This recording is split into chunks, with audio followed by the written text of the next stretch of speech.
you complain about the pain. But what we have found is that most of the people who come to the doctor come because the doctor is the only person they can talk to. They have all sorts of problems with their housing, with their family, with their jobs, with their neighbors, and many of them are really stressed and find life quite difficult. And how can we get out of that? How can we connect them to others? And one of the ambitions I have is how can we connect the south of London to the north of London, the people who are successful in the city, for example, to meet the people who are less successful, who are having a hard time, the young people who don't have these same opportunities, but would benefit from contact with others. And we're very keen on thinking, how can we do something about inventing new kinds of jobs? Because, as you know, in some countries now, 50% of young people have no jobs. And this is going to increase. There are no more jobs available. We've invented all sorts of idiotic jobs to try and fit people into the system. But there's a limit to our idiocy, and we cannot think how we can invent 1 billion jobs, because the world is now full of young people. And this is what I'd like your collaboration with, your collaboration for, because all of you have ideas about, you know something which other people don't know. And so I would like, after you've experienced this, that if any of you would like to help us, help each other, to talk to those who have difficulty in knowing what to do with their lives. And I don't mean just poor people and uneducated people, because you know that in the city there are now something like 70,000 people who have signed up to a club called Escape the City. They cannot bear to work in the city, and they work in the city because that's where the money is. So how can we have jobs which suit us? How can we spend our lives not sacrificing ourselves in order to earn some money, but how can we do what is worthwhile? And the more we educate people, the more they demand interesting jobs, not just to be part-time slaves. So this is what we're trying to do, and we want all those who want to participate in this will be welcome. It is very rare for somebody to talk to someone else for 2 hours about issues which are important to both of you. And this is what people find most unusual about these conversation dinners, is that it is intensive. It is not a way of passing the time, but a way of getting to know someone and getting to know oneself better. So you go through the menu, talking not only about your own experience, but then say, well, how can my experience be useful to other people? How can I universalize what I know? How could this be useful elsewhere, to people different from myself? And so you'll be inventing something in this conversation and not just passing the time. And what have you done to diminish the prejudices you dislike most? Do you want to start on that? The prejudice I dislike most, the one that upsets me most, is when people are judged before they're met on the basis of their age, gender, race, ethnic origin, what part of the country they come from. I find that quite upsetting because it limits people. So that's certainly one that I dislike most. What could be done? That's a really difficult one, because I think it is part of our human nature to judge people based on a very small amount of information. But I'm optimistic to the extent that it has changed a lot since I was younger, in that people are not quite so quick to judge based on some of those characteristics, or at least they know they shouldn't judge on that basis. So I think it's maybe a slow process, and maybe this kind of conversation is one way of addressing that, in that I think what can be done is being put in a situation where you meet people of all age groups, ethnicities, backgrounds. And I think that's perhaps the only way that you understand that they are not a label. So yeah, I think it's face-to-face, it's meeting. What have I done about it? I suppose always tried to, because I've experienced quite a lot of prejudice being female in the kind of work I've tried to do, which I couldn't do and couldn't study certain subjects. I've tried to use that to explore who people are before making any judgments on them, so I'm very aware of that, if not labeling people. So I guess on an individual level, it is about each of us learning to know people are not their labels. So it's slow, but I think it can happen. Yes, I think my idea is very close to yours actually. Racism and being away from my home, I feel it. Racism in a general way.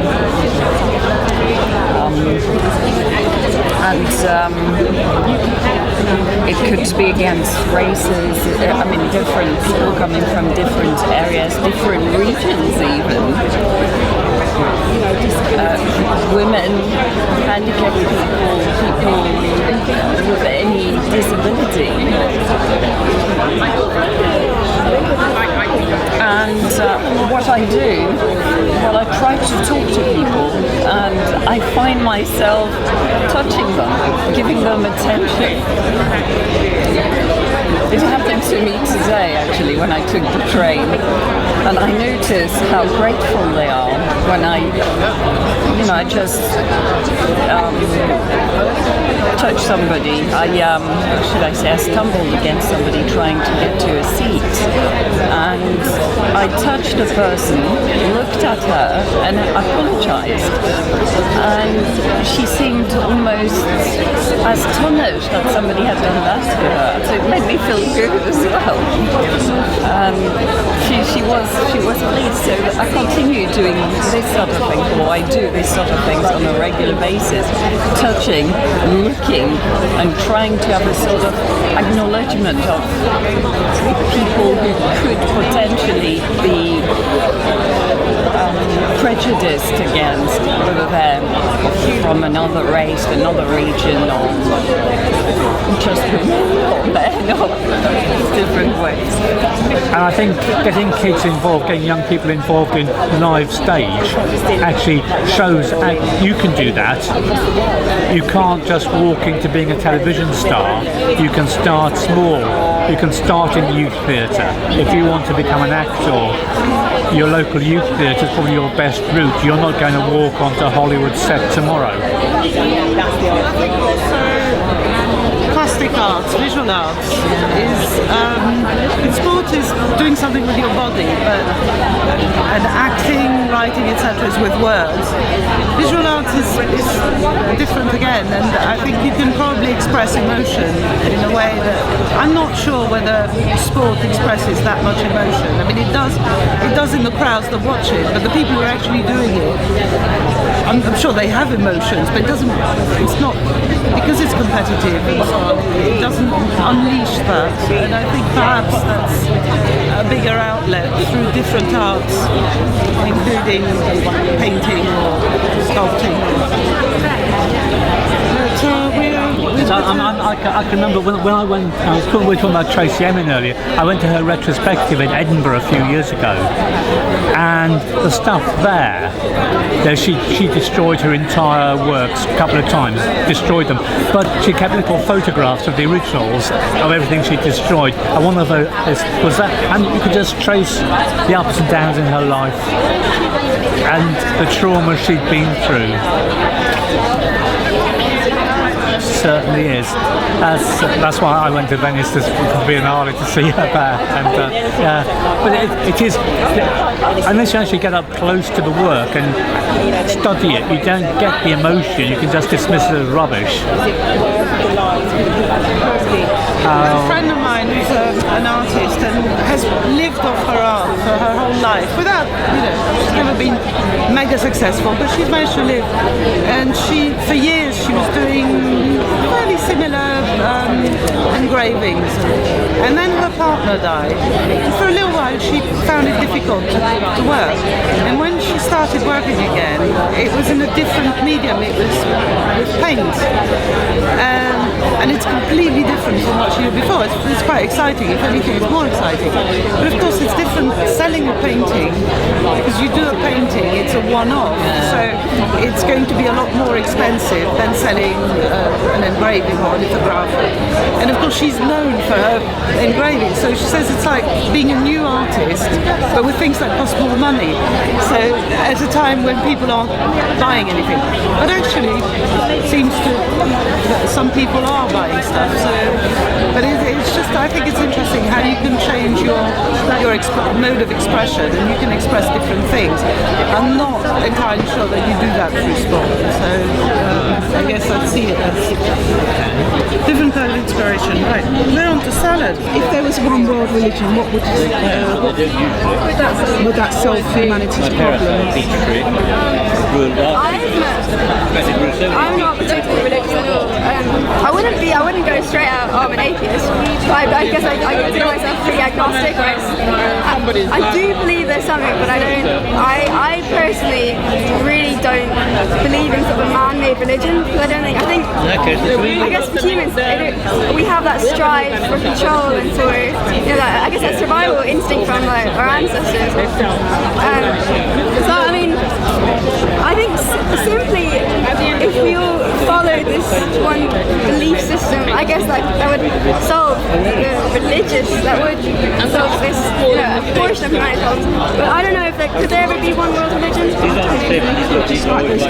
There's just too much variety, there's just too much differences, there's too much choices, and we are made so that we want, we're always looking for something different, we're always thinking about other things. So one thing that, it's just like being forced to have one set of food each day.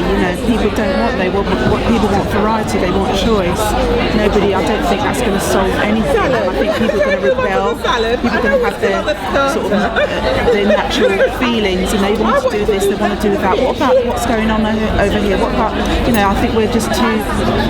human beings sort of, we're alike, we can join, and it can be very powerful, but we're individuals at the end of the day, and we all, no matter how similar you are, we all have a different thought process and different ideas, and I just don't think, and I just don't know if, whether it's solved or not, I don't think there could ever be a one world religion. We're all too...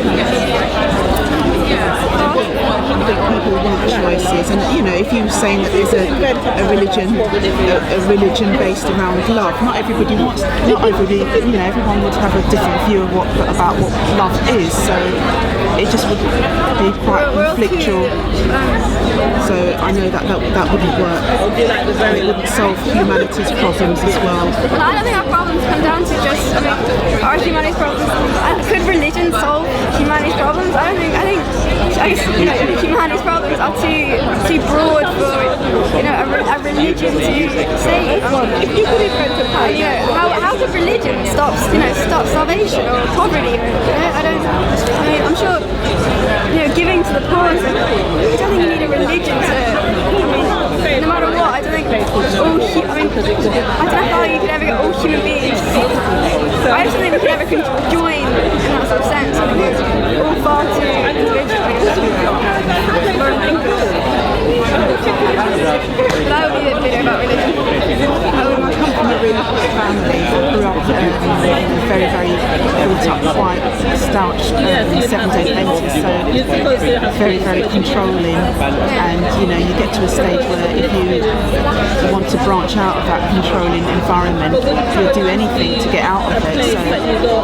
So I'm the type of person, I don't like to be controlled. And if I knew that this is just one, it would make me question a lot of things. I would question, why does everyone have to do this? And why do we always have to do this? Why do we always have to do it? And there's a different way of doing things, and that's where this individuality comes from. And I just wouldn't be able to feel like I'm being controlled again, so it wouldn't work for me.